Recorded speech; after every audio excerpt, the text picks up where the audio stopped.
want to introduce our prosecution team. This is Mark Bartolotta and Nick Burling. They're from the Geauga County Prosecutor's Office. Karen Kowal from the Lake County Prosecutor's Office.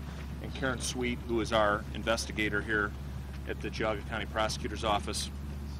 I know the last time I talked to you, we said that we would answer some specific questions about motives and that after sentencing. We'll answer some questions today, but we're not prepared to go into a lot of the details. After talking to the victims' families, we're going to sit down and answer some of their questions first before we release some information to the media, because they've had a number of questions throughout this and they've been very patient when we haven't released all the information to them. So we're going to do that first with the victims in the very near future, and then we will make arrangements with the media to answer further, more specific questions. With today's sentence of 3 life sentences without the possibility of parole consecutively, we've achieved the best result for the families and our community. We hope that this will help bring some closure to everyone here in our community. Unfortunately, nothing that happened today, nothing what the judge could do can change the fact that 3 kids lost their lives, 1 was paralyzed, and 2 more were injured.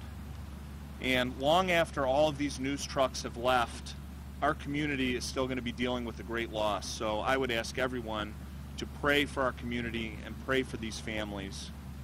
And at this point, we'll answer some questions. What can you say about We were not expecting that. I'm totally disgusted by that. But it has been our position all along that he knew what he was doing. He planned this out. And what he did today is consistent with what we thought of him all along. What can you say about the motive?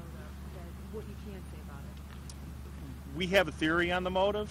There is no hard facts on that, but we're going to discuss that with the victims' families before we release that information to the media. Can you talk about the new evidence that seemed to precipitate both the plea and some of the conversation by the judge?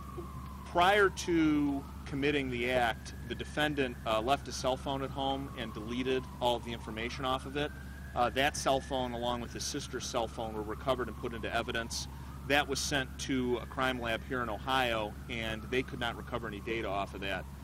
Fortunately, because of some good work by Mark and Karen, in a case that they had up in Lake County, they used a resource in the FBI, and the FBI down in Quantico was able to recover information off the phones, and very late in this process we did find out that TJ had sent a text to his sister Sadie talking about a school shooting about 6 days prior to the incident. So her claim that the family knew nothing of this, had no inkling, is not true? No, I don't. The way the text message was phrased to his sister, I'm not sure that she would have taken it as anything. I think only when you look at it in retrospect, it doesn't really have the impact that it does now. But I think at the time I would not have expected her to really appreciate that text. Okay, thank you very much.